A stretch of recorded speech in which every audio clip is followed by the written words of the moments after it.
Guys, CGI का statement जो recently आया है तो आपने देख लिया होगा ना, पढ़ लिया होगा उसको। तो पता है प्रॉब्लम क्या है, इसमें बोलने के लिए बहुत कुछ है, लेकिन प्रॉब्लम ये है कि सामने से कंटेम्प्ट ऑफ कोर्ट आएगा और हमारा करियर शायद बनने से पहले ख़त्म हो जाए। और अगेन कोई अगला सीजीआई आके हमें क्या बोल देगा कि ये तो अनएम्प्लॉयड है, कॉकरोच है ना। तो आपसे बात करते हैं, इनको छोड़ देते हैं। यार, इस देश में एक अनएम्प्लॉयड यंगस्टर क्या सरकार के खिलाफ बोल नहीं सकता है? क्या क्या उसको अधिकार नहीं है क्या बोलने का?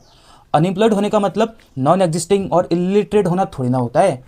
जब हम संविधान पढ़ते हैं, उसकी प्रस्तावना देखते हैं, तो उसमें लिखा हुआ रहता है ना कि हम भारत के लोग इस संविधान को आत्मार्पित, अंगीकृत, अधिनियमित करते हैं। तो उन भारत के लोगों में एम्प्लॉयड अनएम्प्लॉयड दोनों हैं। जब उनकी बात नहीं रखी जाएगी तो कौन आवाज़ उठाएगा? अगर के सरकार का एक बहुत बड़ा पार्ट है एग्जीक्यूटिव, यही लोग विधायिका में भी जाते हैं। एग्जीक्यूटिव में जब हम भेजते हैं इनको वोट दे करके, तो उस जनता में एम्प्लॉयड अनएम्प्लॉयड दोनों होते हैं।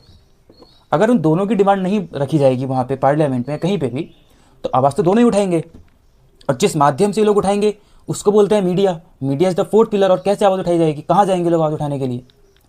आजकल का ज़माना है तो आजकल है सोशल मीडिया, और ये तो क्रिएटिव इकोनॉमी का पार्ट है। ऑरेंज इकोनॉमी बोलते हैं इसको। ग्लोबली और इंडियन इकोनॉमी में बहुत बड़ा कंट्रीब्यूशन दे रहा है, जिसमें हम लोग अपने टैलेंट को, अपनी कला संस्कृति को डिजिटल प्लेटफॉर्म पे शोकेस करके आजीविका कमाते हैं या फिर रोज़गार देते हैं लोगों को। ये थोड़ी ना होता है कि आप आके कुछ भी बोल के चले जाओ। आरटीआई की बात करो, आरटीआई एक्टिविस्ट बन जाते हैं। अरे, जब आरटीआई 2005 में आया था तो ये थोड़ी ना था कि अनएम्प्लॉयड आदमी को इसमें इन्फॉर्मेशन नहीं दी जाएगी। एम्प्लॉयड अनएम्प्लॉयड दोनों को दी जाएगी इन्फॉर्मेशन, और दोनों एक्टिविस्ट बन सकते हैं। ये जो स्टेटमेंट है तो बहुत ही इंसेंसिटिव था आपका, इसको तो कंडेम किया जाना चाहिए।